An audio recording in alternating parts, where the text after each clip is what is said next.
right, tweens. The headline is tweens. It's all about tweens. Kel and I have 3 tweens. So we're right up to our elbows in tweens and hormones.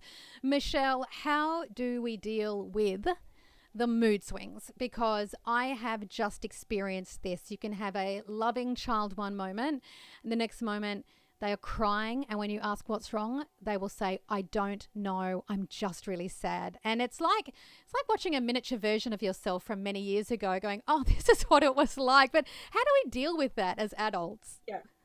Well, it's good to understand that what's actually happening is they're getting adult doses of hormones dumped in their little bodies. So if you can just imagine that, Yeah. that actually gives you some kind of understanding of what's happening.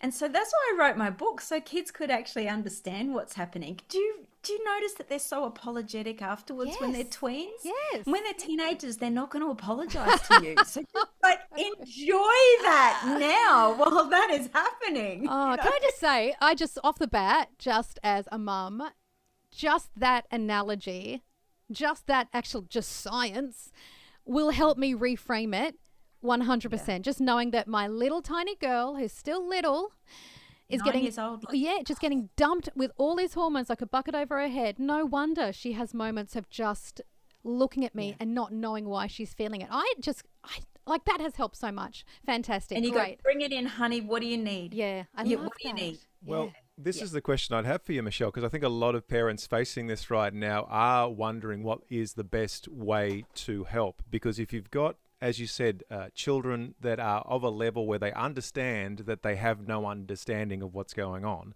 are they wanting to just be heard? Are they looking for answers? What sort of approach should parents be taking? I love this because I actually, when I'm speaking to kids, they do want answers, but they also need to feel safe before we give them those answers because it's really scary to feel like you're out of control all of a sudden. Yep. So they need the safety of us being that really big adult to say, hey, come on, bring it in.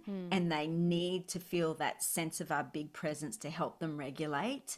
They need us to show them how to repair. Those tween years are a lot about, here, let me show you how to repair this thing that you've just broken here, honey. You've just screamed at your brother and he's crying. But then they need us to help them make sense of what's going on and help give them some strategies of maybe how to do it better next time.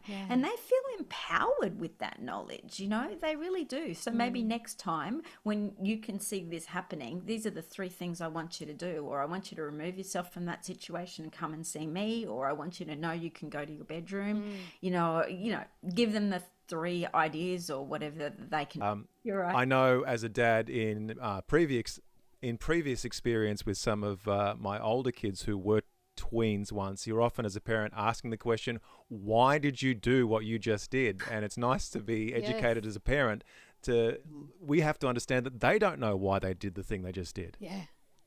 They don't. And they are looking to you to give them that answer. Get like, and love me through it. You know, be one step ahead of me. And that's what they want you to do. Oh, I just love that. How can we keep building these relationships better during these tricky middle years? Because I guess my gut is telling me how we deal with our tween years probably says a lot about what's going to happen in the teen years, right? How we handle it, how they handle it. So how can we best set ourselves up for success now so when those really big teen years hit, we are really well prepared? Yeah, the tween years are all about us, our kids wanting to be with us. Have you noticed that? Yeah. Like, what do you want to do? Everything with you. Yeah. And you're like, oh, please no, you know?